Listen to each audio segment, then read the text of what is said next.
नमस्कार, खास खबर में आपका स्वागत है। मैं हूं सुधांशु सारस्वत। अगर कोई आपके मोबाइल में झांक रहा हो तो आप असहज महसूस करते हैं।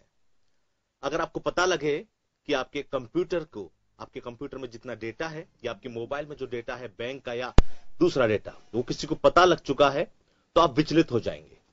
जी हां, ये सब चीजें किसी भी व्यक्ति को विचलित कर सकती हैं, क्योंकि उसकी निजता में जब अधिकार जो है उसका वो हनन होता है तो दिक्कत पैदा होती है।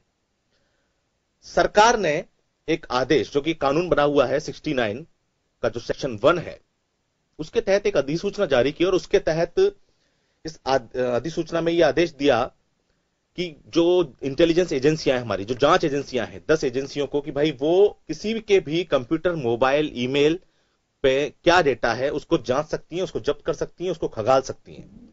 इस पूरे मुद्दे पर उसके बाद एक तरह का बवाल मचा हुआ है। विपक्ष ने इसे पूरी तरह से निजता के जो अधिकार है उसका हनन बताया है। इस पूरे मुद्दे पर हम चर्चा करेंगे, लेकिन उससे पहले एक रिपोर्ट देखते हैं। कंप्यूटर भी सरकारी जांच एजेंसियों की निगरानी में रहेगा। गृह मंत्रालय के साइबर सुरक्षा और सूचना विभाग ने इंफॉर्मेशन टेक्नोलॉजी एक्ट के सेक्शन 69(1) के तहत एजेंसियों को यह अधिकार दिया है। ये एजेंसियां इंटरसेप्शन, मॉनिटरिंग और डिस्क्रिप्शन की मदद से किसी भी कंप्यूटर का डेटा खंगाल सकती है। केंद्र सरकार का इस आदेश पर कहना है कि यह फैसला देश की सुरक्षा को देखते हुए लिया गया है। गृह मंत्रालय की ओर से जारी किए गए आदेश में उन 10 एजेंसियों की सूची भी जारी की गई है जो आपके कंप्यूटर की कभी भी जांच कर सकेंगी। जो कॉन्स्टिट्यूशन की आर्टिकल 19(2) की रिस्ट्रिक्शंस है फ्री स्पीच पे, उस कानून को बनाने वाले, जिसका आपकी सरकारों ने भी प्रयोग किया, अन्य सरकारों ने भी, हमने भी किया, वही शब्दावली आर्टिकल 19(2) से ले ली गई। National security, defence of India, public order, integrity of India.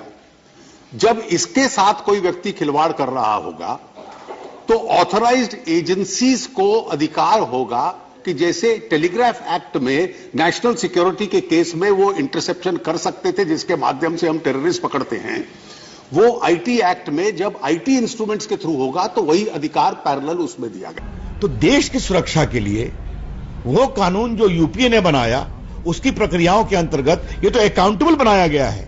तो एक बिल्कुल वैधानिक कार्रवाई भारत की सुरक्षा के लिए की गई है और हम प्राइवेसी की पूरी चिंता करेंगे। हमारी सरकार लोकतंत्र में विश्वास करती है, लेकिन देश की सुरक्षा के साथ कोई समझौता नहीं किया जाएगा। केंद्र सरकार के इस फैसले की निंदा भी होने लगी है। एनसीपी लीडर माजिद मेनन ने कहा है कि ये आम लोगों की निजता में दखल है। आखिर कैसे कोई भी एजेंसी किसी के भी घर में घुसकर उनके कंप्यूटर डेटा की जांच कैसे कर सकती है? दूसरी तरफ कांग्रेस प्रवक्ता रणदीप सुरजेवाला ने बीजेपी के नारे की तर्ज पर ही अटैक करते हुए कहा कि अब की बार निजता पर वार।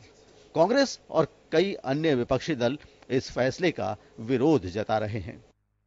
देश की 9 एजेंसीज को और दिल्ली पुलिस को एक स्वीपिंग पावर दे दी गई है एक एग्जीक्यूटिव ऑर्डर से कि वो किसी का भी हर जानकारी, हर टेलीफोन, हर कंप्यूटर उसको इंटरसेप्ट करे, उसको मॉनिटर करे। कृपया अपनी बात संक्षिप्त में रखिए। एक मिनट, ये भारत को पुलिस स्टेट बन जाएगी, ये स्वीकार्य नहीं है। देश में आधार से जुटे डेटा को लेकर भी कई बार सवाल उठ चुके हैं। यहां तक कि आधार से जुड़ा डेटा लीक नहीं होगा, ऐसी भी कोई पक्की गारंटी नहीं है। साइबर क्राइम भी तेजी से पैर पसार रहा है। ऐसे में सुरक्षा के नाम पर सरकार का यह फैसला सवालों के घेरे में है, क्योंकि इस बात की भी कोई गारंटी नहीं है कि साइबर क्राइम के इस दौर में आपके डेटा का दुरुपयोग नहीं हो सकता है, और सरकार के पास भी इस सवाल का कोई उत्तर नहीं दिखाई देता। ब्यूरो रिपोर्ट, जन टीवी न्यूज। विपक्ष जब ये जो कानून बना है, विपक्ष ने साफ कहा है कि निजता का जो अधिकार है उसका हनन किया जा रहा है। इस मुद्दे पर मेरे साथ चर्चा के लिए बीजेपी से अशोक सिंह शेखावत साहब हैं, कांग्रेस से मेरे साथ सुशील आसोपा साहब हैं और रिटायर्ड आरपीएस अफसर मेरे साथ राजेंद्र सिंह खाचरियावास साहब हैं। इन तीनों से मैं चर्चा करूंगा और ये समझने की कोशिश रहेगी कि ये जो कानून बनाया है, केंद्र सरकार कह रही है कि हम सुरक्षा से किसी प्रकार का समझौता नहीं कर सकते और यही कारण है कि इस कानून को हमने बनाया है और जो जांच एजेंसियां हैं वो इसके तहत किसी के भी कंप्यूटर, ईमेल, जो संदिग्ध व्यक्ति है उसकी जांच कर सकती हैं। क्या वो संदिग्ध व्यक्ति की जांच होगी या फिर आम लोग भी इससे प्रभावित हो सकते हैं? बहुत सारे सवाल खड़े होते हैं इस पूरे मुद्दे में। सबसे पहले मैं राजेंद्र सिंह खाचरियावास साहब के पास जाऊंगा। सर, ये जो कानून है, देखिए, ये फोन टेपिंग ये पुलिस पहले से करती आई है, कई मामलों में करती है। यहां सवाल ये उठ रहा है कि अगर आप किसी के कंप्यूटर की जांच कर रहे हैं या किसी के फोन टेपिंग करते हैं, ये किसी बहुत बड़े मामलों में इस तरह के जो उपयुक्त इस तरह की जो टेक्निक को इस्तेमाल किया जाता था ताकि कुछ अब जो बड़े अपराध हैं उनके ऊपर, अब ये 10 एजेंसियों को इस तरह का अधिकार देना, 10 एजेंसियां, क्या आपको क्या लगता है आप किस तरह से देख रहे हैं पुलिस अफसर होने के नाते इस पूरे जो नया जो इस तरह से अधिसूचना जारी की गई है? ये जो नई अधिसूचना है वो इंफॉर्मेशन और टेक्नोलॉजी का जो एक्ट है 2000 का, उसमें 69/1 का जो सेक्शन है उसके तहत की है।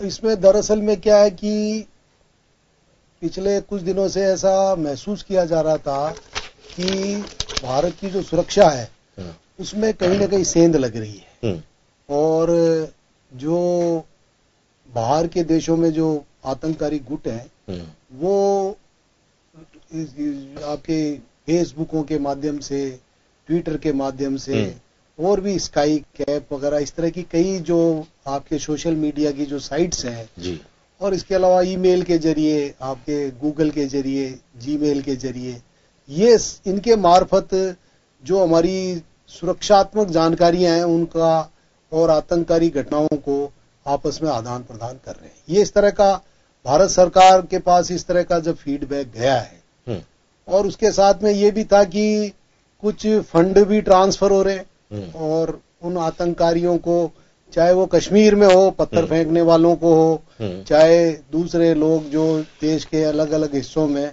किस तरह से आतंकवादी गतिविधियां बढ़ाएं। पंजाब में अभी पिछले दिनों नशे का जो चला मामला, उसमें भी इस तरह से फंडिंग की बातें सामने आई, और देश के जो नॉर्थ ईस्ट का जो हिस्सा है उसमें भी काफी फंडिंग की बातें आ रही है। तो जो टेररिस्ट एक्टिविटीज बढ़ी, तो उनमें साउथ में भी बड़ी जो नक्सली एरिया है, जो रेड कारपेट है पूरा का पूरा, वहां पे भी इस तरह की काफी घटनाएं बढ़ी है। तो उनको मद्देनजर रखते हुए भारत सरकार ने महसूस किया कि जब भी कभी ऐसी सूचनाओं का प्राप्त करना जरूरी होता है सरकार को, तो उसमें निजता का जो अधिकार है वो आड़े आ जाता है। और जो भी जो आतंककारी गुटों से जुड़े हुए लोग हैं वो आजकल व्हाइट कॉलर भी है, वो जो फंडिंग होती है वो उन लोगों को भी होती है। सफेद पोश भी है आतंककारी हमारे देश में, जो तथाकथित, जिसको आप ये भी कह सकते हो कि जो सामाजिक रूप से अपने को सामाजिक सुधार के लिए आगे आने वाले बताते हैं, तो उसकी आड़ के अंदर वो भी इस तरह की एक्टिविटी में शामिल थे। तो उन लोगों के खिलाफ जब भी कार्रवाई होती थी, उनके कंप्यूटरों पे, मोबाइलों पे या उनके डाटा पे, तो वो इस तरह की बातें आती थी कि उनको निजता के अधिकार को उनके हनन किया जा रहा है। तब सरकार ने ये महसूस किया कि इसमें कोई ना कोई अध्यादेश जारी किया जाए, इस तरह का कोई कानून बनाया जाए ताकि हमारी सुरक्षा के साथ कोई खतरा नहीं हो। हालांकि सरकार ने इसमें बड़ी सावधानी से काम किया है, इसमें कई राइडर भी लगाए हैं, और एक व्यक्ति का कोई भी कंप्यूटर है वो मैक्सिमम 60 दिन तक ये लोग हैं उसके ऊपर इंटरसेप्ट कर सकते हैं। और वो भी उसमें उन्होंने ये कहा कि भाई गृह सचिव होंगे, वो उनसे परमिशन ली जाएगी, और गृह सचिव से परमिशन लेने के बाद में वो जो मियाद है उसको ये 2 बार और बढ़ा सकते हैं, 180 दिन से ज्यादा उसको बढ़ा नहीं सकते हैं। और इसमें उन्होंने, सरकार ने ये जो निजता के अधिकार की बातें जो पैदा की है, अभी सामने आई है, उसको राइडर उसमें ये भी लगाया है कि इसमें रिव्यू कमेटी भी बनाई है, और उस रिव्यू कमेटी में कोई भी अगर किसी को ये लगता है कि साहब हमारी प्राइवेसी को डिस्टर्ब किया जा रहा है, उसका उल्लंघन किया जा रहा है, तो रिव्यू कमेटी है, उसका जो होम सेक्रेटरी है वो चेयरमैन है, और कम्युनिकेशन सेक्रेटरी, लॉ सेक्रेटरी भी उसके मेंबर हैं, तो वहां जाके उसमें रिव्यू भी किया जा सकता है। तो सरकार ने इस मामले में बड़ा सोच के, समझ के, और देश की सुरक्षा, रक्षा, क्राइम रोकने, क्राइम को पकड़ने में, और भी जो हमारे मित्र देश हैं उनके साथ जो हमारे संबंध हैं, उन सब के मद्देनजर रखते हुए ये इस तरह के प्रावधान है वो ही बनाए हैं। और मैं समझता हूं इस देश की सुरक्षा के लिए आवश्यक भी है।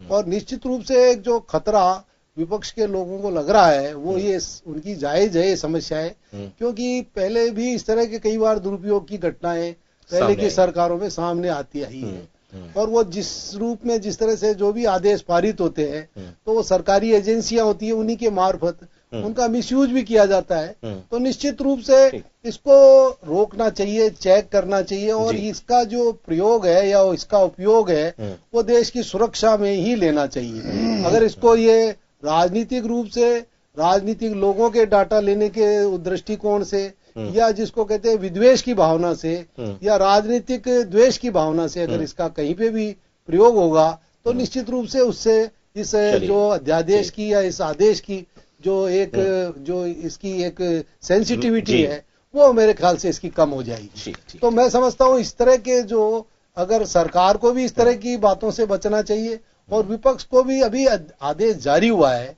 ये इसका उपयोग होए, देखे। अगर कोई ऐसा मामला सामने आता है तो उसको ये रिव्यू कमेटी में ले जा सकते हैं, देश की जनता के सामने भी ला सकते हैं और सबसे बड़ा फैसला करने वाली तो देश की जनता है। और इसके लिए जो अदालत के रास्ते हैं वो भी खुले हुए हैं कि कोई व्यक्ति का अगर इस तरह से कोई निष्ठा के अधिकार का उल्लंघन किया जाएगा। इसमें एक सबसे बड़ी बात और है कि जब तक सरकार की एजेंसियां हैं उनके पास में कोई दूसरा रिसोर्सेज, अगर पहली तो मैंडेटरी है कि सरकार को दूसरे रिसोर्सेज से वो इंफॉर्मेशन मिलनी चाहिए और अगर वो मिल सकती हो तो वो नहीं कर सकती है इसका। उन्होंने इस तरह के इसके राइडर्स लगाए हैं। ऐसा नहीं है कि इसको बिना राइडर्स के सरकार ने बिना सोचे समझे इसको उस तरह से कोई लागू कर दिया है। वो सरकार उस पर राइडर है कि अगर किसी और जैसे मान लो अगर किसी डाटा बैंक से ही अगर कोई मिल सकता है कि कहीं सऊदी अरब से फंडिंग हो रही है या जो भी भारत के दुश्मन देश है, पाकिस्तान से, चाइना से फंडिंग हो रही है, तो अगर बैंक से इस तरह की जानकारी मिल सकती है तो हम उसके इंटरनेट को इनको खंगालने की हमको जरूरत नहीं है। तो ये एक अच्छा प्रावधान है, पर वो पूरी तरह से ये मान के चलना चाहिए कि हमें देश की सुरक्षा के दृष्टिगत, संप्रभुता के दृष्टिगत, क्राइम को रोकने के दृष्टिगत, क्राइम क्रिमिनल्स को पकड़ने के दृष्टिगत, जैसे अभी मामला हुआ आपके ये जो नीरव मोदी है, वो माल्या है, ये लोग गए बाहर और इनके ट्रांजैक्शन कैसे क्या हुए, किस तरह से हुए और अभी भी कर रहे हैं कि नहीं कर रहे, तो उसके ऊपर अगर इस तरह से कोई सरकारें, इसीलिए इन्होंने जो रेवेन्यू एजेंसियां हैं उनको भी इसमें डीआरआई वगैरह को इनको इसमें शामिल करने का मकसद भी यही है। क्योंकि सबसे बड़ा जो खतरा अभी भारत की जो सुरक्षा एजेंसियां, उनको ये लग रहा है कि दो दुश्मन राष्ट्र है हमारे देश की जो प्रगति है, हमारे देश का जो विकास है, उससे जो ईर्ष्या रखने वाले लोग हैं वो लोग इसमें फंडिंग का सबसे ज्यादा इस्तेमाल। मैं आपके पास दोबारा आऊंगा।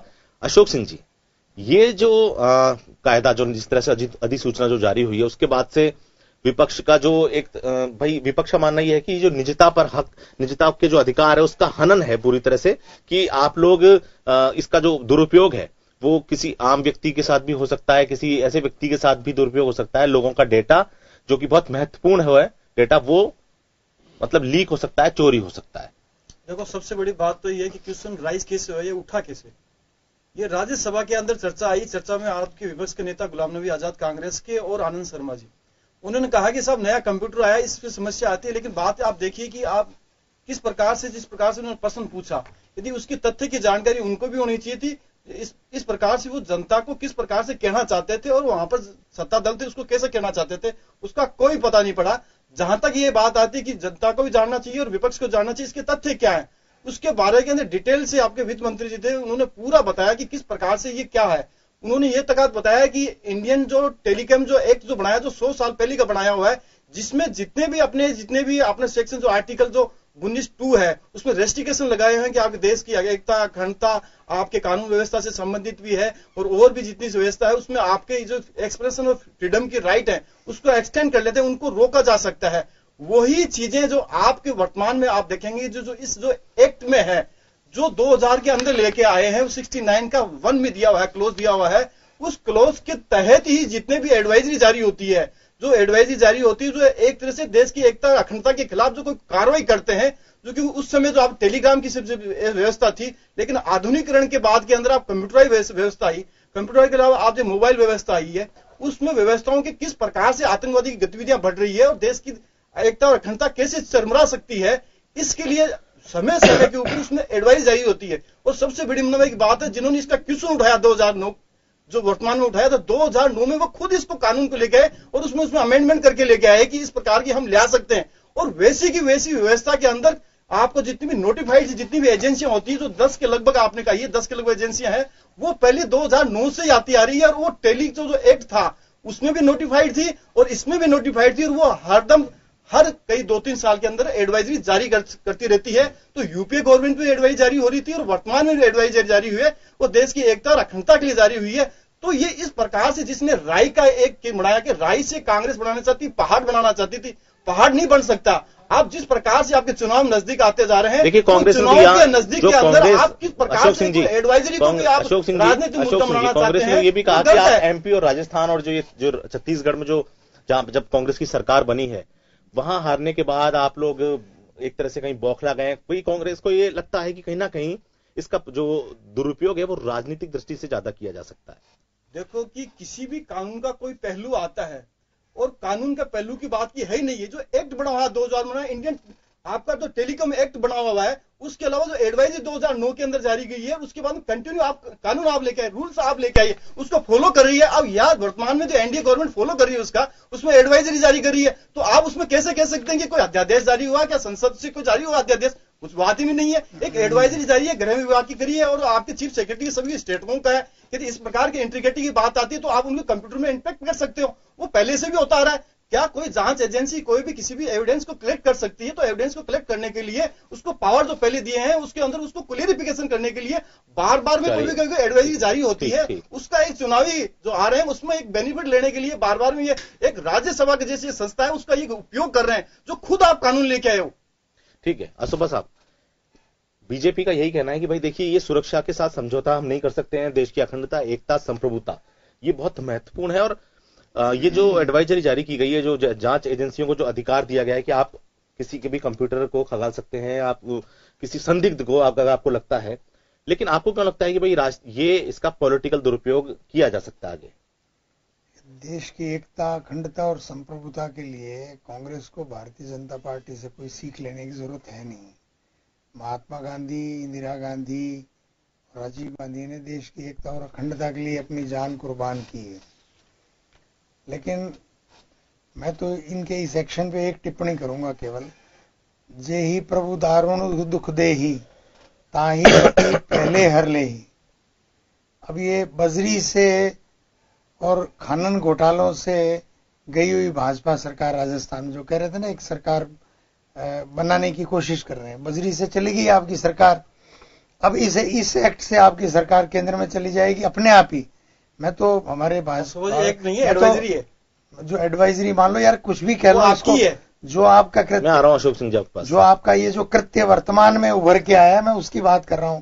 अब यहाँ कोई कोर्ट की बेंच तो लगी हुई नहीं है कि मैं कौन सा शब्द यूज कर रहा हूं। दर्शक जो सुन रहे हैं वो समझ रहे हैं कि जो क्लियरफाई कर रहे हैं ना सर ऐसे एडवाइजरी दर्शक जज नहीं है, दर्शक समझ रहे हैं मैं क्या कहना चाह रहा हूं। अखबारों में ये भी देख रहे हैं कि आप किस प्रकार से झूठ बोल रहे हो, उसको असत्य बात कह रहे हो। कोई बात नहीं अशोक सिंह जी मैं आपके पास आता हूं इस विषय के लिए बहुत टाइम है। आप इस विषय से अरे कोई बात नहीं, मेरे कोई भटकाव नहीं है। भटकाव सत्ता आपकी आ गई है तो आप 2019 के चुनाव बना रहे हो आप। मैं तो बहुत तसल्ली में हूं। 2019 के चुनाव होगा वो तो जनता बात तो कह लो अपनी। असुबा जी मैं बात ये कह रहा हूँ जो कुछ ये छपा अखबार में, जो आपकी एडवाइजरी कह लो, अधिसूचना कह लो, नोटिफिकेशन कह लो, 2009 वाले का क्लैरिफिकेशन कह लो, मुझे आता नहीं है क्या बोलना। मैं तो अर्थ समझा रहा हूं भाई, जो कुछ नया सामने आया है उससे जैसे बजरी से आपकी सत्ता चली गई ना, वैसे इससे ही आपकी सत्ता गई। मैंने बोला जय प्रभु दारुण दुख दे ही ताकि मती पहले हर ले। और ये मोदी जी का, सुनिए थोड़ा धैर्य रखिए, मोदी जी का एक पुराना इतिहास है। मैं उस बच्ची का नाम नहीं लेना चाहूंगा, आर्किटेक्ट, उसकी भी टेलीफोन टेपिंग कराई, अमित शाह को पीछे लगाया, 2-3 अफसर और पीछे लगाए। मनमोहन सिंह नहीं, उसने विड्रॉ ही कर लिया, बरी नहीं, वो अलग दूसरा है, वो दूसरा मामला है। उसमें तो जज ने कहा नहीं, आप लोग लगा अरे नहीं नहीं, मैं नाम ही नहीं ले रहा, मैं तो नाम ही नहीं ले रहा, मैं तो नाम ही नहीं ले रहा, नाम ही नहीं ले रहा। मैं आपका जवाब देना है, मैं आपसे ले लूंगा जवाब दे रहा हूँ। आप पहले देखिए, आप बात करिए, आप उसी में क्या, जो वर्तमान पर मैं राजनीतिक दल से हूँ, मैं राजनीतिक दल से हूँ। आप घूमो ना, जवाब ले लूंगा, कौन रोक रहा है आपको? अभी 7 बजने में बहुत देर है, आप घूमना आराम से, जवाब ले लूंगा। आप घूमना, टहलना, दौड़ना, जॉगिंग करना। मैं कह रहा हूँ ना, आप धैर्य तो रखो। अरे मोदी जी की तरह आप चुपते क्यों? बोलिए, सुनने का धैर्य रखो। बोलिए। मैं उस पर नहीं कह रहा जो आप बोल रहे हो, तो जज कह गया, मैं लाचार हूँ। लेकिन मैं कह रहा हूँ माधुरी सोनी है उसका नाम, आर्किटेक्ट की, आप कौन की बात मानोगे? स्नूप गेट की बात मानोगे? नहीं मानोगे? विड्रॉ कर लिया उसके बचाने की बात मानोगे ना? उसका केस ही नहीं चला महाराज। मैं आपको कह रहा हूँ, अरे बदनाम है मोदी जी आज भी। आप कहाँ से कहाँ बात के तिल के ताड़ के लेके जा रहे हैं? आज भी आप बताइए, ये जो आज मैं ये कह रहा हूँ, कैसे लगती है? आपको कैसे लगा इस एडवाइजरी के बारे में, ये बताइए। आप आपके पास आ जाऊंगा। हाँ, इसी का जवाब दे देंगे, वो मैं दे रहा हूँ। ये एडवाइजरी है स्नूपिंग, और आप गूगल पे जाओ, स्नूप गेट लिखो, क्यों जाए? उस पे मोदी एंड माधुरी सोनी का नाम आता है। आपसे जवाब ले लूंगा सर मैं। जी बोलिए। मैं कह रहा हूँ दिस इज कॉल्ड स्नूपिंग, और स्नूप गेट टाइप करो गूगल पे, मोदी एंड माधुरी सोनी की फोटो आती है, नाम आता है, एयरपोर्ट पे खड़े हैं वो, और वो जो शर्मा कलेक्टर था वो और माधुरी सोनी खड़े हैं, और मोदी जी ऐसे हंस रहे हैं ठाके लगा के। उसकी स्नूपिंग की थी मोदी जी ने। ये राजनीतिक इतिहास में पहला केस आया। बाद में मोदी जी ने राज्यसभा में बोला डॉक्टर मनमोहन सिंह के बाथरूम के बारे में, जैसे कि उनके बाथरूम में झांकते हो। मैं कहना ये चाह रहा हूं, ताकने झांकने की जो मोदी जी और शाह जी की आदत है ना, ये उसी का परिणाम है एडवाइजरी। ये है मेरा लबोलवा कहने का। अब आप नहीं समझना चाहते, उनके गलत कामों को डिफेंड करना चाहते हैं, आप करिए। अब मैं उसकी तार्किक बात पे आना चाह रहा हूँ। राजनीतिक दल से हूं, ताने मारूंगा, आपको सहन करना पड़ेगा। सत्ता में हो आप, केंद्र में, वहां से भी बेदखल करेंगे आपको यहां की तरह। लेकिन मोटी बात यह है कि ये जो सुरक्षा की बात लेकर के आप आए हो, तो जिस दुश्मन देश बार बार बात आ रही है, तो उस दुश्मन देश के प्रधानमंत्री की मां के चरण तो छूने आप गए थे, और 6 दिन बाद पठानकोट ले आए साथ में हमला प्रधानमंत्री जी, तब लागू करते इस एडवाइजरी को। आज जब 3 राज्यों में हार गए, आपने प्रश्न अच्छा उठाया कि 3 राज्यों में हार गए, तो आपको राहुल गांधी जी की मेल चेक करने हैं, या उनकी पूरी पार्टी के जो करता धरता है, उनकी पॉलिसी क्या है, राजनीतिक प्लानिंग क्या है, उसके अंदर झांकना है। क्या करना चाहते हैं आप? ये लोग ये शक लगा रहे हैं, नंबर 1। नंबर 2, नीरव मोदी के आप अकाउंट अब खंगालोगे, लेकिन जो लाखों करोड़ों व्यापारी यहां बैठे हैं, उनमें जो भय आप पैदा कर रहे हो, क्योंकि नीरव मोदी की तो फोटो जनवरी में मोदी जी ने खिंचाई दावोस, या वो कौन सा शहर, गांव, दोहा में, और उसके बाद वहीं से चला गया विदेश। वो भारत नहीं है उस फोटो के बाद नीरव मोदी। उसके अकाउंट आप अब खंगालोगे, डीआरआई खंगालेगी, हाथ तो वो आ नहीं रहा। लेकिन यहां जो व्यापारी काम कर रहे हैं, कभी को कैश कर लेता है बेचारा, कभी वो चेक से कर लेता है, राशन वाला है और वहीं पेमेंट कैश करके आता है। कितने तो राइडर आपने उस पर लगा दिए। अगर उसको खंगालना चाहते हो, या आप जो एमएसएमई वाले, जो छोटे सेक्टर वाले व्यापारी हैं, उनको परेशान करना चाहते हो, या मेरे जैसे जो स्वतंत्र सोच वाले, मोदी और शाह की तानाशाही के खिलाफ बोलने वाले, उनके फेसबुक को चेक करना चाहते हो, या मैं राहुल गांधी जी को क्या सलाह भेज रहा हूं वो चेक करना चाहते हो? आप चेक क्या करना चाहते हो? क्योंकि आप तो फेसबुक पे आपके खुद के जो अकाउंट है वो तो बंद हो नहीं रहे। मैं दे रहा हूं खाचरियाबाद साहब आपको, भाजपा मिशन 2018, उस पे हैट्रिड से भरे हुए इतने वीडियो हैं जिसकी आप कल्पना नहीं कर सकते। मैं आप दिखाता हूं इस डिबेट के बाद आपको। वो नहीं चेक करोगे आप, लेकिन चेक करोगे सुशील आसोपा सचिन पायलट को क्या लिख रहा है, क्या सलाह दे रहा है, या सचिन पायलट जी राहुल गांधी को क्या सलाह दे रहे हैं। वो मेल्स चेक करना चाहते हो आप। भारत के राजनीतिक ताने बाने को विखंडन करना चाहते हो आप, यहाँ की लोकतंत्र की आवाज दबाना चाहते हो आप, क्योंकि संघ ने कहना शुरू कर दिया है फर्स्ट पेज अमित शाह हटाओ, आने लग गया है। मैं भी पढ़ के आया हूं। और वो आपका वो जो एक आरएसएस का बड़ा आदमी गोकुल तिवारी या कुछ नाम है उसका, महाराष्ट्र का, उसने लिखित में दिया है ना कि मोदी को ही हटाओ, और संघ में मंथन चल रहा है। प्लान डी लीक हो गया है, आरएसएस का प्लान डी लीक हो गया है। तो आरएसएस के लोग भी जो है आपस में मेल कर रहे हैं। मैं क्या कह रहा हूं, मैं एक बात कह रहा हूं, आरएसएस के लोगों का मेल चेक करने का अधिकार चाहते हैं मोदी जी, क्योंकि आरएसएस के अंदर ये चलने लग गया, आपस में मेल एक्सचेंज हो रहे हैं कि मोदी को ऐसे हटाओ, मोदी को वैसे हटाओ, शाह को ये कह दिया है मैंने। रोज तो बात हो नहीं सकती, फोन भी टेप करेंगे आरएसएस वालों के। असली कहानी ये है, कांग्रेस से ज्यादा खतरा मोदी और शाह को आरएसएस से हो गया है, इसलिए ये सब कांड हो रहा है। अच्छा, ठीक। मैं राजेंद्र इतना हल्का मत समझो हमारे को, पूरे मुद्दे को सब समझते हैं जी, जो समझ सकते हैं आप एज ए पुलिस ऑफिसर, आपने चीजें, आप इनसे गुजरे होंगे, देखा होगा कि भाई फोन टेपिंग होती है, कई मामलों में फोन टेप किए जाते हैं कि ताकि पता लग सके कि ये आखिर किस मुद्दे पे इनकी बातचीत चल रही है, क्या जो भी केस है या जो शक है वो उसकी वजह से कितना मजबूत होता है, कितना, उससे अंदाजा लग जाता है। लेकिन बहुत बार ऐसा हुआ है, बहुत बार ऐसे केसेस में कि जो जांच एजेंसियां हैं वो नाकाम साबित हो जाती हैं। कोई कभी उनको पता नहीं लग पाता कि सूचना रहती है उनपे, लेकिन उसके बावजूद भी वो घटना हो जाती है। तो क्या इस केसेस में, इन केसेस में जांच एजेंसियों की ज्यादा उनको मजबूत हो सकेंगी, वो पुख्ता जानकारी मिलेगी उनको? बिल्कुल निश्चित रूप से जो भी जांच एजेंसियां हैं, जो भारत सरकार ने जो अपने आदेश में 10 एजेंसियों का जो जिक्र किया है, दरअसल में उनके कामकाज में सहजता लाने के लिए, उनके सुविधा देने के लिए, उनको तह तक जाने के लिए, उनको ये है कि वो सच्चाई तक जा पाए और वास्तव में जो डाटा है उसका एनालिसिस कर सकें। इस दृष्टिकोण से ये आदेश जारी हुआ है। अब सवाल जो अभी आसोपा जी भी कह रहे हैं और अशोक सिंह जी भी कह रहे हैं, अशोक सिंह जी का तो कहना है, जो मैं कह रहा हूँ वो यही बात है कि साहब ये क्राइम को रोकने के लिए, सिक्योरिटी के लिए, दूसरे जो दुश्मन राष्ट्र है उनसे जो फंडिंग हो रही है उसको रोकने के लिए, ये उस मकसद से किया गया है। पर आसोपा जी की या विपक्ष की, उनकी चिंता भी जायज है, और उनकी चिंता जायज है कि इस आदेश के जरिए विपक्ष के जो लोग हैं उनकी जो भी निजता है उसका उल्लंघन नहीं हो। ये बात सरकार को इस तरह का इनको विश्वास दिलाना चाहिए। और आगे जो इसमें राइडर्स लगाए हैं वो राइडर्स अपने आप में बहुत पुख्ता है, और उन राइडर से कोई भी एजेंसी वो खेल नहीं सकती, क्योंकि वो उसको खुद की जिम्मेदारी है उस एजेंसी की। जी बिल्कुल राजेंद्र जी, आपने जो बात कही, ये मैं इसी मुद्दे पर आपसे भी दोबारा एक सवाल मेरे मन में है, वो मैं आपसे पूछूंगा। अभी वक्त एक ब्रेक का हो चला है, ब्रेक के बाद जल्द हाजिर होते हैं।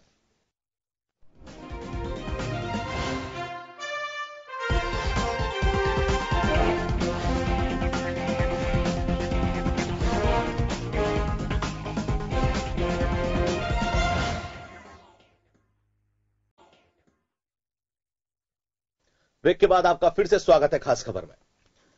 हम चर्चा कर रहे हैं कि अगर आपके कंप्यूटर, आपके मोबाइल, आपके ईमेल का डेटा जो है अगर किसी को पता लग जाए तो आपकी स्थिति क्या होगी।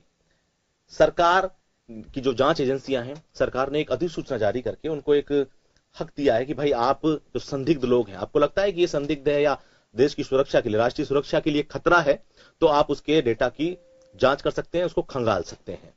इस मुद्दे पर हम चर्चा कर रहे हैं। इस मुद्दे पर आम लोगों की क्या राय है, आइए वो देखते हैं। ये है कि कुछ हद तक सही भी है, कुछ हद तक गलत भी है।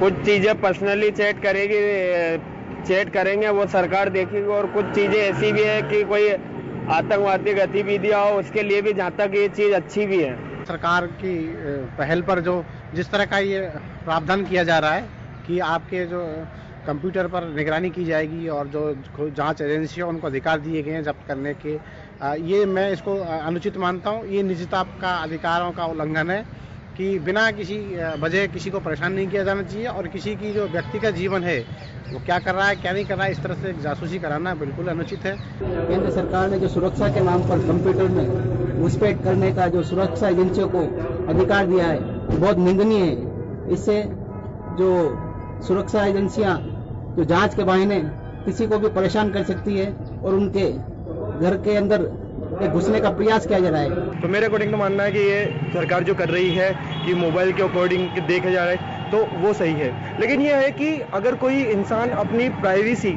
जो अपनी खुद की जरूरी चीजें अगर किसी को साझा कर रहा है तो वो सरकार दूसरे तक साझा ना करे, बस यही है। जैसा कि केंद्र सरकार ने जो ये फैसला लिया है, निर्णय लिया है, इसको कहीं ना कहीं किसी ना किसी सोच विचार करके लिया होगा, क्योंकि कहीं ना कहीं कंप्यूटर का या इलेक्ट्रॉनिक डाटा का मिसयूज हो रहा होगा। उस निर्णय को देख करके सरकार ने निर्णय लिया है, और इस निर्णय से हालांकि हो सकता है कि कुछ लोगों में घबराहट भी और कई लोगों को लिए परेशानी भी पैदा हो सकती है। हर व्यक्ति की निजता पे यह हस्तक्षेप के रूप में मेरा यह मानना है कि ये एक गलत कदम है और इस प्रकार से किसी भी व्यक्ति की निजता और एक प्राइवेसी जो है ये खत्म होती है और ये एक गैरकानूनी कदम केंद्र सरकार के द्वारा उठाया जा रहा है। तो कुल मिला के अगर आम लोगों की हम बात करते हैं कि उनकी एक मिली जुली सी प्रतिक्रिया है कि कुछ लोग मानते हैं कि हाँ, अगर सरकार ने ये निर्णय लिया है तो कुछ सोच समझ कर लिया है, और चूंकि जिस तरह से आतंकवादी गतिविधियां बढ़ रही हैं, भारत की जो सुरक्षा है उसको लेकर पड़ोसी देश क्या साजिश रचते हैं, किस तरह की स्थितियां बनती हैं, और कुछ लोग इसको मानते हैं कि नहीं, इससे एक आम आदमी की निजता को जो अधिकार है उसमें हनन होता है, उसकी प्राइवेसी में दखल मान रहे हैं। कुल मिला के एक असमंजस की स्थिति भी है, क्योंकि लोगों को कहीं ना कहीं अभी ये शायद केंद्र सरकार को इस बारे में और क्लियर ये भी करना होगा कि आखिर इस जो कायदा बनाया है इसका क्या मकसद है, क्या इसका मूल उद्देश्य है। आपसे मैं एक चीज जान रहा था राजेंद्र सिंह जी, ब्रेक पर जाने से पहले, जैसे आपने कहा कि अगर जो विपक्षी दल हैं उनकी चिंता राजनीतिक आपस में जो द्वेषता होती है आपस में जो राजनीतिक दलों में, उसको लेकर जायज है। ऐसा पहले भी होता रहा है कि राजनीतिक द्वेषता के लिए फोन टेपिंग और इस तरह की चीजें, ऐसा नहीं कि हिंदुस्तान में कभी ऐसा हुआ नहीं है कि आप तो क्या इस वजह से अगर ये ऐसा होगा, ये केंद्र सरकार अगर इस बात को कहती भी है कि नहीं इस तरह की चीज नहीं होगी, तो कैसे इस बात पे इसका कोई सबूत तो है नहीं, इसका कोई प्रमाण भी नहीं है? नहीं, ऐसा नहीं है, ये पूरा प्रोसीजर है, पूरी प्रक्रिया है इसकी। जिस किसी भी एजेंसी है वो कोई किसी का भी अगर इंटरसेप्ट करेगी कोई भी ईमेल वगैरह या कोई भी उसकी सोशल मीडिया की साइट को, तो पहले उसको होम सेक्रेटरी से परमिशन लेनी पड़ेगी। बिना परमिशन के नहीं होगा ऐसे जी। ऐसा नहीं है कोई भी एजेंसी है वो अपने मन चाहे तरीके से, और उसमें पूरा प्रोसीजर है, उस प्रोसीजर को फॉलो करेगी और वो 60 दिन से ज्यादा नहीं होगी जी। और 60 दिन के बाद में अगर उसका एक्सटेंशन है वो केवल 2 बार और हो सकता है, 180 दिन तक जा सकते हैं उसके अंदर, उसके बाद कोई उसको परमिशन नहीं है।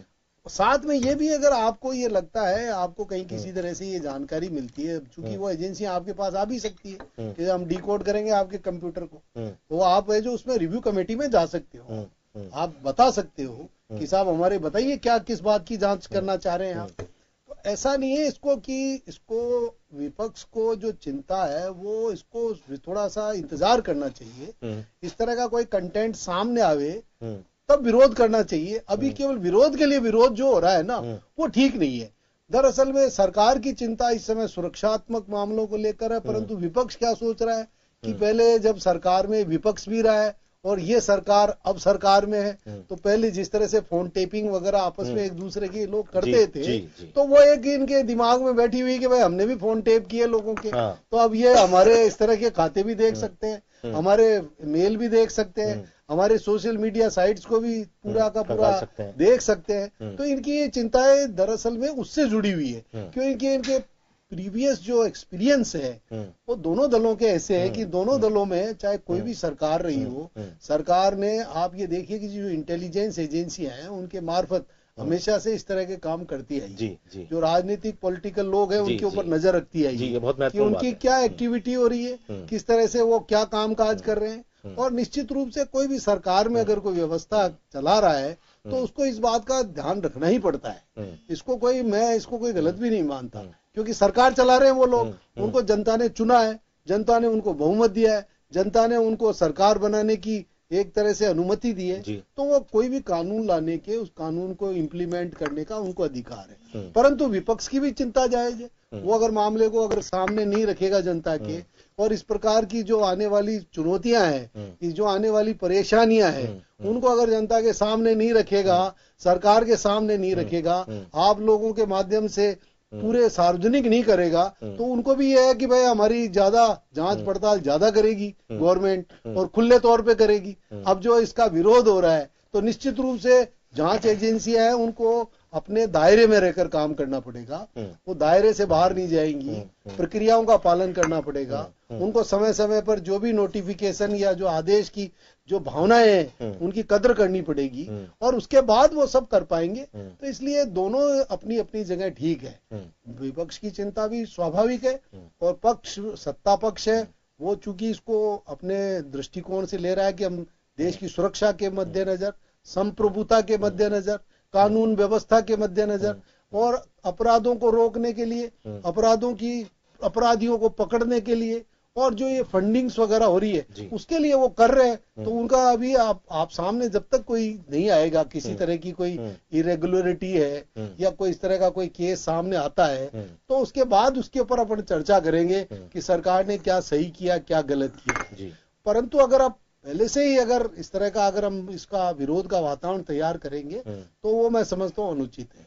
उसके बारे में विपक्ष को भी थोड़ा सा सहज दिल रखना चाहिए और इंतजार करना चाहिए कि भाई इससे कानून के क्या परिणाम निकलते। पर मैं एक बात और बता दूं विपक्ष को, क्योंकि मैं इस महकमे से जुड़ा हुआ हूं, आज भी सरकार के पास में अधिकार है, वो किसी भी की कंप्यूटर को डिकोड कर सकते। ऐसा नहीं है कि इस आदेश से ही कोई उसके पास में इस तरह के अधिकार पैदा हुए हैं। अगर सरकार चाहे तो वो किसी भी मोबाइल के किसी भी डाटा को, किसी भी कंप्यूटर के डाटा को, किसी भी बैंक के खाते को उसकी जांच कर सकती है। उसके पास इस तरह के अधिकार है, पर होगा वो लीगल प्रोसीजर में, ऐसे नहीं कि वो चाहे जिसका कर ले। तो आज भी वही है और ये भी एक लीगल प्रोसीजर के तरीके से ही ये काम ये करने जा रहे हैं। अब इसमें कितनी इरेगुलरिटी होगी ये आगे आने वाला समय बताएगा। अब इसमें चिंता किस बात की है ये समझ में मेरे नहीं आ रहा। चिंता निश्चित रूप से विपक्ष की चिंता है ना, वो क्यों हो रही है। एक चीज मैं जानना चाहता हूँ कि संदिग्ध संदिग्ध व्यक्ति की जांच करेंगी एजेंसियां, और निश्चित तौर पर जो ये इतनी बड़ी एजेंसियां हैं ये निश्चित तौर पर जब जांच करती हैं या किसी को अपने दायरे में लेती हैं या किसी को ऊपर नजर रखती हैं तो वो संदिग्ध ही होता है। उनको लगता है कि भाई इसकी जो गतिविधियां वो सही नहीं है। नहीं वो सही, आप सही कह रहे हो। वो तो उसको देखो उस केस को उसी तरह से बना के लाएंगे भाई। वो तो उनको तो क्या कहीं से इन्फॉर्मेशन लेंगे, इन्फॉर्मेशन लेने के बाद में उसी इन्फॉर्मेशन के आधार पे उसको वेरीफाई करेंगे। वेरीफाई करने के लिए उसको आपके जो भी है उसको इंटरसेप्ट करेंगे, मेल को इंटरसेप्ट करेंगे, मीडिया की जो भी सोशल मीडिया से साइट्स को इंटरसेप्ट करेंगे। तो वो ऐसा कोई इतना मैं समझता हूँ कोई इस पे कोई बहुत ज्यादा उनको कोई मिल जाएगा। अभी उनके पास ऑलरेडी आपके टेलीफोन को इंटरसेप्ट करने के राइट्स है, कभी किसी ने रोका क्या? और हो रहे हैं अभी क्या नहीं हो रहे क्या? जी। सब आपकी आईबी रॉ वगैरह सब कर रही है। ऐसा कोई सोचे कि क्या इंटरसेप्शन नहीं चल रहा, पूरी तरह से चल रहा है। और कांग्रेस की सरकार ने खूब किया है और बीजेपी की सरकार भी कर रही है। ये कोई ऐसा कहे कि साहब हम दूध के धुले हुए हैं और हमने तो साहब आज तक कभी इसका यूज नहीं किया या मिसयूज नहीं किया, ऐसा नहीं। ये तो सब जग जाहिर है, एक जग जाहिर बातें हैं। और इसका दोनों एजेंसियां अपने हिसाब से उपयोग करती हैं सारी, उपयोग भी होता है और इसको बिल्कुल कानूनी जामा होता है ना, वो पहना के करते हैं। इसलिए कोई पकड़ में भी नहीं आता। और पकड़ में कहां से आएगा? जो भी इनके आजकल जो भी टेलीफोन से कन्वर्सेशन है वो क्या आप समझते हो क्या सेफ है? आजकल जो भी एजेंसियां हैं वो उनको जिस तरह से मामले सामने आए उसके बाद सरकारों को कितने नए नए आदेश निकालने पड़े। आज कोई भी जो प्राइवेट एजेंसियां हैं उनसे कोई आजकल डाटा भी नहीं ले सकता। अपना आपका प्रीवियस डाटा दूसरे का ले नहीं सकता। मैं आपके पास आता हूं राजेंद्र सिंह जी। देखिए एक खास बात और कि जब ये मामला केवल भारत ही नहीं, ऐसे मामले या इस तरह से जुड़े मामले या सरकार में कैसे फेसबुक तक पर इस बात की, चाहे वो यूएस हो चाहे वो रशिया हो, इनके बीच में भी इस तरह की चीजें उठती रही हैं कि एक दूसरे की सरकार बनाने गिराने में भी इस तरह की चीजों का उपयोग, तकनीक का उपयोग या उसके दुरुपयोग होते रहे हैं। आसुपा साहब, ये चीज जो कचरेबा साहब ने कही कि यूपी की जब सरकार रही तो उस दौरान भी ऐसा नहीं था कि इन एजेंसियों का किसी प्रकार का दुरुपयोग नहीं होता था, कि सरकार अपने पक्ष में अपनी जानकारियां जुटाने के लिए उपयोग नहीं करती थी या फोन टेपिंग नहीं होती थी। वो यूपीए की सरकार जो भी लंबा कार्यकाल रहा यूपी का उस दौरान भी होती रही और इस तरह के मामले भी सामने आए। देखिए कचेरिया साहब को सम्मान के साथ मैं एक बात कहूं कि खुद उन्होंने ही जो जस्टिफिकेशन इसके लिए अब दे रहे हैं, इस एडवाइजरी के लिए या नोटिफिकेशन के लिए, उसका विरोधाभास उनके उसमें ही है कि पहले से सरकार के पास अधिकार है और वो पर्याप्त इसलिए मैं कह रहा हूं कि 2009 से 14 के बीच में, 2009 में है ना, वो तो ये भी कह रहे हैं कि इस नियम की या इस कायदे की जरूरत ही नहीं है, सरकार जब चाहे जब कर सकती है। यही तो मैं कह रहा हूं कि 2009 में ये संशोधन हुआ लेकिन यूपीए ने कितना टेररिज्म को कंट्रोल किया है, नक्सलवाद को। ये एक सतत जो सिस्टम है, उस अगर आप इसका कोई सार्वजनिक तो हो नहीं सकता कि उस 2009 और 14 में इसका उपयोग किए बिना क्या क्या उपलब्धियां सरकार ने प्राप्त की, कितने लोगों को इंटरसेप्ट किया, कितना डिकोड किया, कितना डाटा लिया, कितने आतंकवादियों के टेलीफोन्स को, सिस्टम को उन्होंने उस तरीके से यूटिलाइज करके और वो उपलब्धियां हासिल की। ये तो आप कंपेरिज कर लीजिए 9 और 14 के बीच में और 14 अरब के बीच में, ये आज के स्टेज के बीच में, कि कितना आतंकवाद को रोकथाम के लिए क्या क्या दोनों के डाटा क्या है, कितने सिविलियंस कश्मीर में इनके समय मरे और कितने उन 5 सालों में मरे, कितने आतंकवादी पकड़े गए, मारे गए, कितनी क्रॉस बॉर्डर टेररिज्म की घटनाएं हुई, कितनी इंडो पाक फायरिंग हुई, वो सब वो बात अलग है। लेकिन मैं ये कह रहा हूं कि इनको लग रहा था कि ये सब जरूरी है, तो पठानकोट, उरी, गुरदासपुर, उस वो दैट वाज पीक ना, फिर उस समय ही लाते ना ये। अब तो इनको ये सब ऑब्जर्वेशन करने का टाइम किसको है? अब तो सबको चुनाव कराने का टाइम है। 2.5 महीने बाद तो अधिसूचना जारी हो जाएगी चुनाव की। ये जो नियम आया है, सरकार को अधिकार है सर, मैं ये अधिकार है, तो यहाँ डिबेट अधिकार पे नहीं हो रही है, डिबेट टाइमिंग पे भी हो रही है। टाइमिंग किस बात? Timing is also important. Timing तो सरकार के 3 राज्यों में चुनाव हार चुके हो, आप ये आपको पॉलिटिकल एक्सेशन चाहिए ज्यादा। तो चुनाव तो विधानसभाओं के आ रहे हैं ना, लोकसभा का चुनाव थोड़ी आ रहे हैं। उधर आरएसएस जो है वो उससे परेशान हो, उधर कांग्रेस से परेशान हो, सरकार जा रही है। प्रणब मुखर्जी ने खुद ने उठाया था कि फोन टैपिंग कैसी हो रही है, चिदम्बरम भी उठाया, तो वो एफआईआर खुद करते थे। इसको परेशानी है, आपके खुद के लोग हैं, मैं नहीं कह रहा, आपके खुद के लोग हैं, खुद कहते थे आपकी सरकार से। अरे तो ये कह रहे हैं ना खजरियावास साहब कि आपकी सरकार भी वही कर रही है।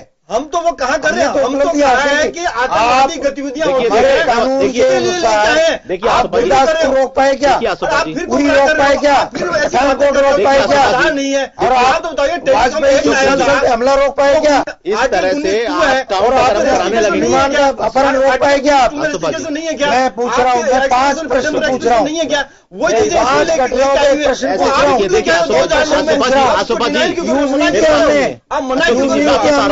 जरूरत नहीं है उसकी। आप आतंकवाद वैसे रोक सकते हो, ऐसे ही रोक सकते हैं आतंकवाद। अरे महाराज आतंकवादियों के साथ आप हो, आप खाते हो, आप हो आतंकवादियों के साथ, आप हो आतंकवादियों के साथ।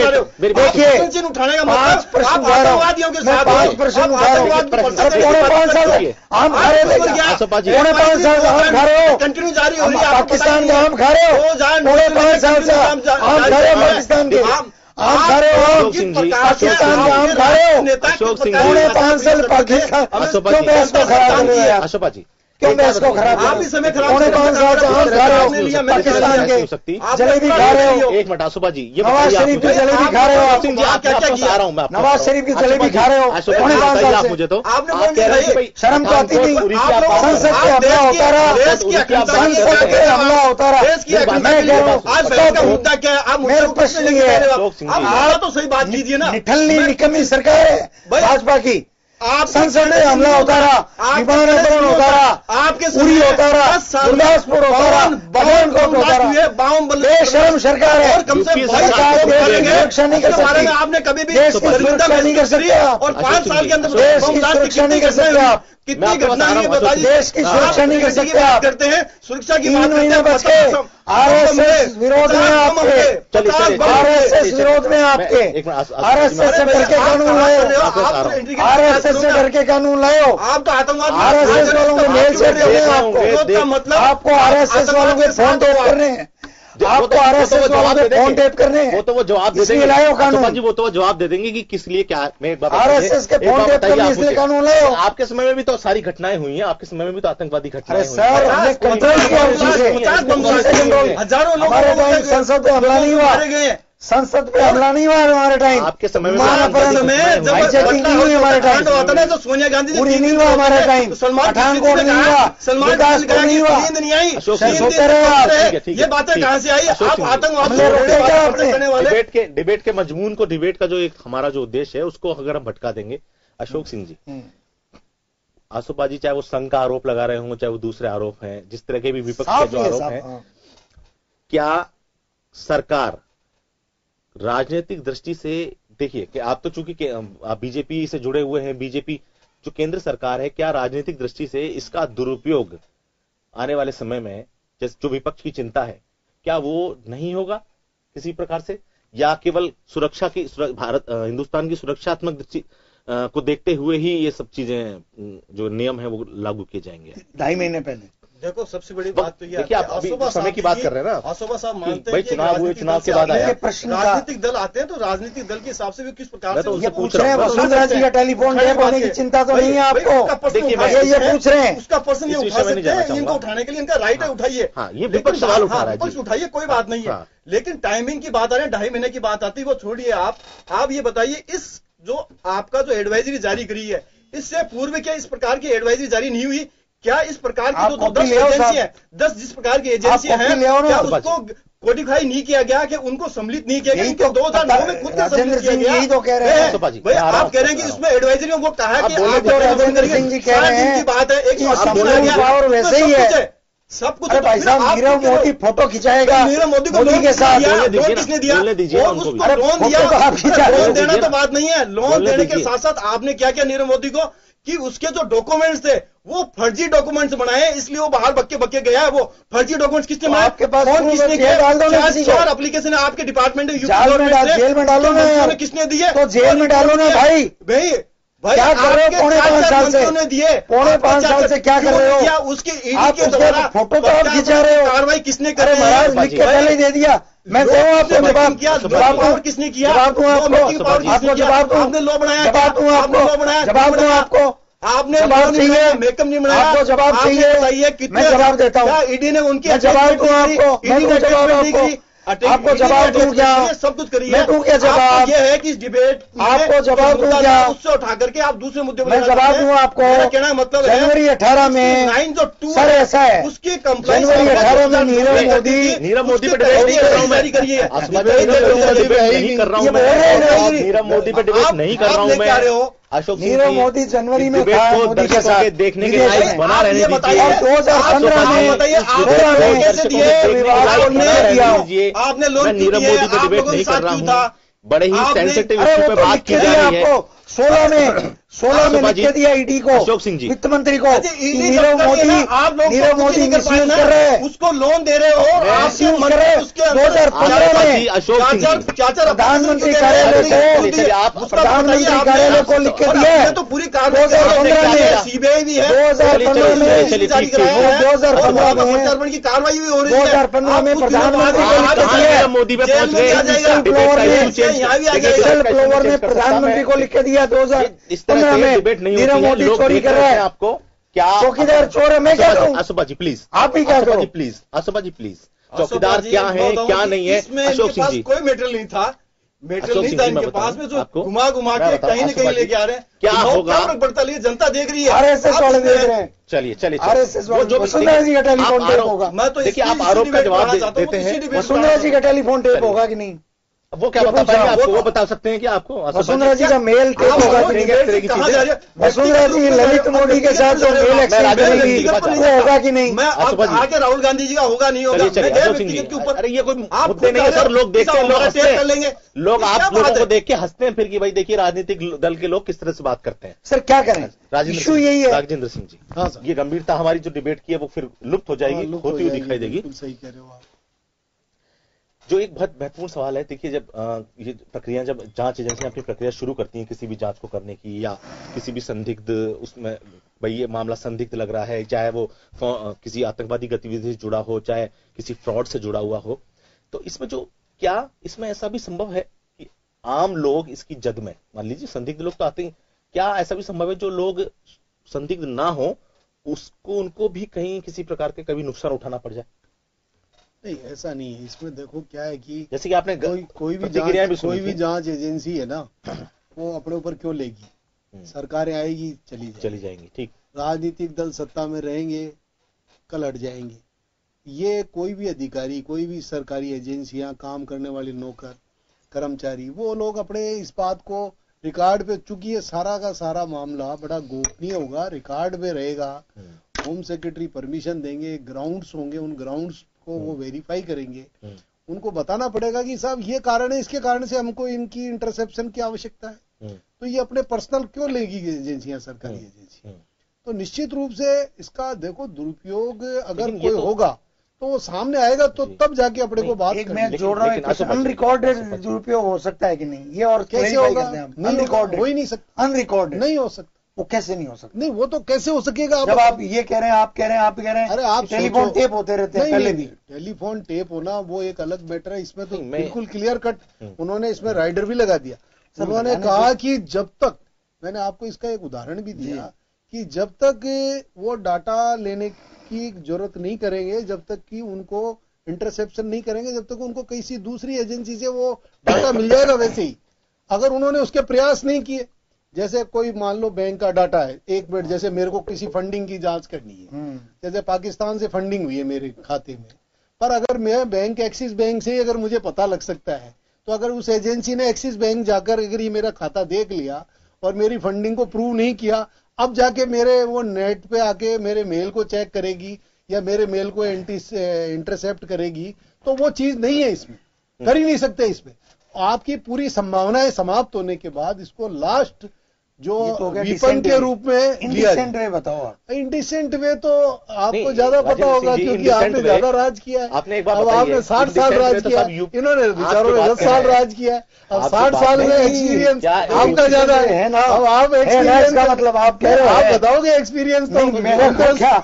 आप भी सरकारी कर्मचारी रहे हो, मैं भी रहा हूँ, कि अपन जानते हैं कि 60 साल में जो हुआ ये 10 साल में क्या कर पाए, आप नहीं कर पाए, वो एक सब बातें। Let us talk it very religiously. Point ये है सर, ये बिल्कुल ठीक बात है, मैं इनकी बात से डिनाई नहीं कर रहा। आई एम क्लोजिंग दिस, आपका भी टाइम शायद होने वाला होगा, कि इसकी timing is very important because let us, मैं बिल्कुल उसी विषय पे रहता हूँ। अगर इनको मैं भटक गया, आप टाइमिंग पे बात कर रहे हैं, मैं आधा मिनट में क्लोज करता हूँ। टाइमिंग का कोई मतलब नहीं है। टाइमिंग देखो, हो सकता है कि वो उनको भाई देखिए चुनाव का समय रहा, चुनाव केवल 3 सेकंड 30 सेकंड में बोलूंगा, 3 सेंटेंस 30 सेकंड में कंप्लीट करता हूँ, and I will not speak their after.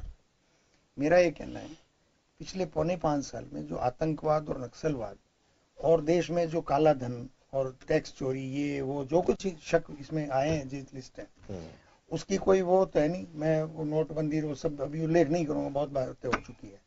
तो वो सब सरकार के लिए नई तो थी नहीं, न आतंकवाद नया था, न नक्सलवाद नया था, न नोट टैक्स चोरी नहीं थी, न काला धन नया था। मैं अभी उस पर भी नहीं जाऊंगा कि काला धन आप 1 रुपया नहीं ला पाए, लेकिन क्वेश्चन ये है कि जब ये आप 4.5 साल में नहीं उस पर आपने किया उसका यूटिलाइजेशन, और ऐसी चीजें होती रही है ना, एंड नाउ अब जब 75 दिन बाकी रह गए चुनाव के नोटिफिकेशन पे, तो एक तरफ जब देश में बातें चल रही है कि कांग्रेस अपनी जोरदार तैयारी कर रही है, गठबंधन की तैयारी कर रही है, तो ये तो है नहीं कि नेताओं का एक एक रोज चुपचाप गुपचुप बातें होती रहेगी।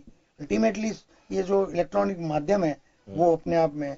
दूसरी तरफ आरएसएस में भी बड़ा भारी अंतर्विरोध आ रहा है, इसलिए मैंने ये कहा, मेरे कहने का कारण बता रहा हूं, मैं बहस नहीं कर रहा आपसे, कारण बता रहा हूं कि उधर तो आरएसएस में विद्रोह हो रहा है, उधर कांग्रेस गठबंधन बना रही है, इसलिए भय हो रहा है, इसलिए भय हो रहा है, इसलिए भय हो रहा है। मैं ये अरे तो आप उनको भय करने दो ना, कांग्रेस वाले क्यों भय कर रहे हो आप? नहीं, हमें तो कोई भय नहीं, वो है, आपको तो भय नहीं, हम नहीं है तो हम तो आएंगे। आप इस बात का जवाब मोदी आ रहेंगे 100%। आप इस बात का जवाब दे दीजिए, बार बार आरएसएस को भी लेके आ रहे हैं, आप इस बात का जवाब दे दीजिए। देखो कि इन्होंने सब कुछ सारा कहा, जिस प्रकार से कल जो 20 तारीख को ये आया, 20 तारीख के बाद में जिस प्रकार से राज्यसभा में कहा, तो वहां से ये साबित होता है कि इसका राजनीतिक बेनिफिट उठाना चाहते हैं ये। मतलब जिस प्रकार से आधार को उन्होंने आधार किया था, आधार में सुप्रीम कोर्ट ने साफ कहा कि आधार में आप देखिए कि आप यदि पैन कार्ड बनाते हो तो आधार की जरूरत पड़ेगी, आधार मत बोलो, वीडियो देखो मोदी जी के 2012-13 और आप लोगों को जितनी भी जरूरत पड़ेगी बोलूंगा। मतलब उसको भी इन्होंने किस प्रकार से सुप्रीम कोर्ट का जजमेंट आया, उसको भी अपने किस प्रकार से अपने कहने के लिए, पॉलिटिकल लेने के लिए, कहने के लिए सब ये भी निजता का अधिकार है, उसमें भी इन्होंने हस्तक्षेप किया। और इस एडवाइजरी जारी हुई है, उस एडवाइजरी में भी ये कहते हैं पॉलिटिकल लेना चाहते हैं, जो आनंद शर्मा 2009 में खुद लेके आए हैं, और उसी के आधार पर आतंकवादी मार दिए यार, यूं क्या कर रहे हो? हम बिना उपयोग संख्या बताते नहीं, हम संख्या बताते नहीं है, आतंकवाद की संख्या नहीं बताते हैं। आप लोग तो कह रहे होंगे आतंकवादियों को साथ देने वाले हो की बात कर रहे हैं। अरे आरएसएस मत बोलो, को लेके आ रहे हैं आप हमें, हम तो देशभक्त लोग हैं, हमने आपको कभी कहा कि आतंकवादियों को साथ देने वाला, ऐसे नहीं। मैं नहीं कह रहा, यू शुड फील सॉरी। जनता के लिए माफी मंगवाइए, जनता के लिए आप माफी मंगवाइए इनसे। जनता के लिए मैं नहीं कह रहा, आतंकवादियों को साथ देने वाला बोल करके आप you are no more, you should say sorry. I will not, मैं इनके साथ कभी डिबेट में नहीं बैठूंगा, मैं इनके साथ कभी डिबेट में नहीं बैठूंगा, मैं इनके साथ कभी डिबेट में नहीं बैठूंगा। आप सॉरी बोलिए, आप सॉरी बोलिए, आप सॉरी बोलिए, ये बोलिए आतंकवादियों को साथ देने वाला बोल रहे हो, आपको माफी मांगनी चाहिए। आप चाहिए सुप्रीम कोर्ट में और चुनाव आयोग में ऐसे कराइए मेरी मान्यता। मैं कह रहा हूँ चुनाव आयोग में मेरी मान्यता रद्द करवाइए, चुनाव आयोग में मान्यता रद्द करवाइए मेरी। आरएसएस से डर लग रहा है आपको, क्या करूँ? आरएसएस आपके खिलाफ है, मैं क्या करूँ? आरएसएस खिलाफ है, मैं क्या करूँ? किसान खिलाफ है, चलिए मैं क्या करूँ? किसान खिलाफ है आपके। तो देखिए, अगर कोई सवाल आपसे पूछता है, अगर आपसे कोई सवाल पूछता है, चाहे वो मीडिया हो, चाहे अगर सवाल पूछ रहे हैं हम लोग या कोई भी व्यक्ति, तो देखिए वो आतंकवादी या आतंकवादियों के साथ या ये नहीं बोलना चाहिए, आतंकवादियों के सपोर्टर, ये हिंदुस्तान का है। हिंदुस्तान का फैक्स नहीं है, आप हिंदुस्तान में जाओ ना यार, अखबारों ने कहा है, कोर्ट में तो जनता ने कह दिया। चलिए इसका मतलब राजस्थान की जनता ने, इसका मतलब राजस्थान की जनता ने कह दिया कि वसुंधरा राजे भ्रष्ट है, डिबेट का समय खत्म हो चुका है, वसुंधरा राजे भ्रष्ट है, राजस्थान की जनता ने कह दिया। नहीं बताया आपने, राजस्थान की जनता ने कह दिया पूरे मामले राजे भ्रष्ट है। सरकार ने जो फैसला किया है, जिस तरह से जो मैंने नहीं कहा कभी तालिबान की संख्या आप लोगों ने नहीं दी, क्या बात करो, उसका कोई मतलब नहीं है। जिस तरह से इस पूरे मामले पर अभी जो स्थितियां हैं, लोगों को और हो सकता है कि केंद्र सरकार कोई चीज, लोगों में भी अगर भय का माहौल पनपता है या किसी प्रकार की शंका होती है, तो केंद्र सरकार इसको दूर करे। निश्चित तौर पर जांच एजेंसियां, अगर संदिग्ध व्यक्ति जो इस तरह का कोई संप्रभुता को अगर हिंदुस्तान की खतरा है, तो ये एक उनके लिए बहुत आसान हो जाएगा, बहुत ज्यादा उनको हल करना, उन चीजों को देखना और समझना। लेकिन जिस तरह से अभी राजनीति शुरू हो चुकी है, वो निश्चित तौर पर विपक्ष की अपनी सवालात हैं और जो पक्ष है, सत्ता पक्ष है, उसकी अपनी दलील है। आगे देखते हैं कि इस पूरे मामले में किस तरह से मोड़ लेता है। खास खबर में इतना ही, मुझे दीजिए इजाजत, नमस्कार।